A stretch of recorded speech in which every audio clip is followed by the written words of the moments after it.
আমরা বিএনপি শত্রু না।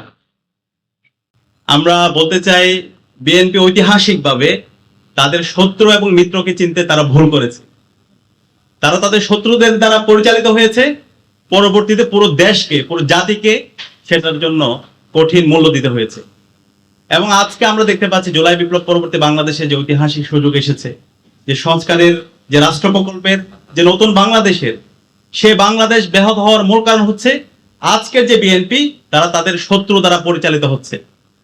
আজকের যে বিএনপি তারা আবার ভারতের প্রেসক্রিপশনে বাংলাদেশ রাষ্ট্র পরিচালনা করতে চায়, তারা আবার শিলংয়ের প্রেসক্রিপশনে বাংলাদেশ পরিচালনা করতে চায়, যেটা পুরো জাতিকে অনেক বেশি হতাশ করছে। তো আমরা বিএনপিকে অনুরোধ করবো, এখনো সময় আছে, আপনারা সংশোধন হন। আমরা চাই এই জুলাই বিপ্লবকে আপনারা ধারণ করবেন এবং এই জুলাই বিপ্লবের আকাঙ্ক্ষাকে ধারণ করে নতুন বাংলাদেশ বিনির্মাণ করবেন।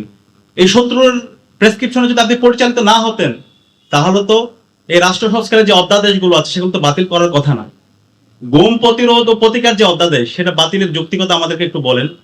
এখন পর্যন্ত বিএনপির ইলিয়াস আলী গুম অবস্থায় আছে, এখন পর্যন্ত সুমন ভাই গুম অবস্থায় আছে, অসংখ্য রাজনৈতিক নেতৃবৃন্দ তারা গুম অবস্থায় আছে। তাহলে যে রাজনৈতিক দলগুলো, সরকারি দল, বিরোধী দল, বর্তমান সংসদে যারা আছে, সবাই গুমের ভিকটিম, তারা কিভাবে আবার নতুন ভাবে গুম প্রতিরোধ এবং প্রতিকার অধ্যাদেশ বাতিল করার সেই দুঃসাহস দেখাতে পারে? আমরা একই সাথে দেখতে পাচ্ছি মানবাধিকার কমিশন অধ্যাদেশ বাতিলে তারা সুপারিশ করেছে।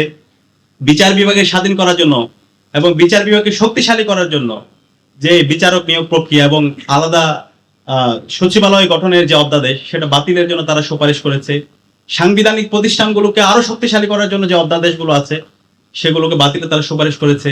যে আন্দোলনটা, জুলাই বিপ্লবটা শুরু হয়েছে কোটা ব্যবস্থার উপর ভিত্তি করে, এই পিএসসি কে, পাবলিক যে পিএসসি আছে আমাদের সার্ভিস কমিশন, সেই কমিশনটাকে আরো শক্তিশালী করার জন্য সেই কমিশনকে আবার তারা দলীয়করণ করতে চায়।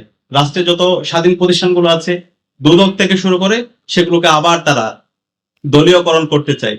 তো সেই যদি আমরা হাসিনার স্ট্রাকচারে যদি ফিরে যাই, তাহলে তো আমাদের এই এত মানুষের রক্ত, আমাদের এত ভাই বোনের রক্ত পুরোটাই বৃথা যাবে।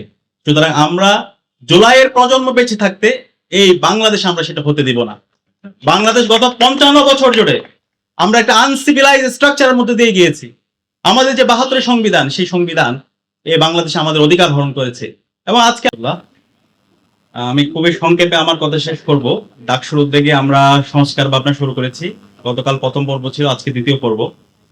তো আমরা চেয়েছিলাম এই সংস্কারের ভাবনাগুলোকে ইনক্লুসিভ করার জন্য, বিশেষ করে আজকের যে আয়োজন, সেই আয়োজনটাকে একটু পার্টিসিপেটরি করার জন্য, একটা ডিবেট করার জন্য, সংস্কারের যারা পক্ষে আছে তাদেরকে নিয়ে আসা, একই সাথে যারা এখন সংস্কারের বিপক্ষে অবস্থান নিয়েছে, বিভিন্ন ধরনের সাংবিধানিক এবং বিভিন্ন ধরনের কাস্টমস নিয়মের কথা বলছে, তাদেরকে নিয়ে আসতে। যদি আরো বিশেষ করে বলি, বিএনপি পন্থী যারা আছে, এমপি, মন্ত্রী, একই সাথে হলো যারা বুদ্ধিজীবী, আমি প্রায় 13 থেকে 14 জনের সাথে যোগাযোগ করেছি বিএনপির।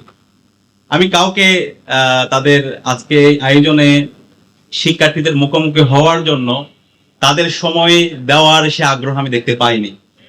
আজকের আয়োজনটা খুবই পার্টিসিপেটরি হতো। আমি চেয়েছিলাম যদি আমরা ডিবেট করতে পারতাম, পক্ষে বিপক্ষে, এবং শিক্ষার্থীরা থাকবে, শিক্ষার্থীরা কোয়েশ্চেন করবে যে জুলাই বিপ্লব বাংলাদেশে জেনজিরা করেছে, সেই জেনজিরা তারা আজকের যারা সরকারে আছে তাদেরকে কোয়েশ্চেন করবে, এবং যারা জনতা আছে, যারা এখানে আমাদের যারা অন্যান্য অতিথি আছে, তাদেরকে কোয়েশ্চেন করবে।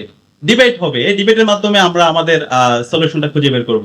তো অনেকেই কোয়েশ্চেন করেছেন, একপাক্ষিক গেস্ট হয়ে গেছে। আমাদের চেষ্টার কোনো কমতি ছিল না, কিন্তু সরকারি দলের যারা আছে তারা যদি আরেকটু পার্টিসিপেটরি হতো তাহলে ভালো হতো। আর ডাকশো এটা সবার প্ল্যাটফর্ম, এটা কোনো একক দলের, একক বর্গের কোনো প্ল্যাটফর্ম না, এটা সবার প্ল্যাটফর্ম। সে কারণে আমরা সবাইকে নিয়ে আসার চেষ্টা করেছি, কিন্তু আমরা ব্যর্থ হয়েছি। আমরা আশা করছি সামনে যে আয়োজনগুলো হবে, আমাদের এটা সিরিজ চলতে থাকবে। সামনে যে সেশনটা হবে সেটা হচ্ছে ছাত্র সংগঠনগুলোকে নিয়ে, এবং বিভিন্ন ছাত্র সংসদ নির্বাচন হয়েছে, নির্বাচিত প্রতিনিধিদেরকে নিয়ে। আমরা আশা করব সেখানে ছাত্র সংগঠন যারা আছে তারা যুক্ত হবে এবং সেগুলোকে আমরা পার্টিসিপেট করে তুলবো। একই সাথে আমরা বলতে চাই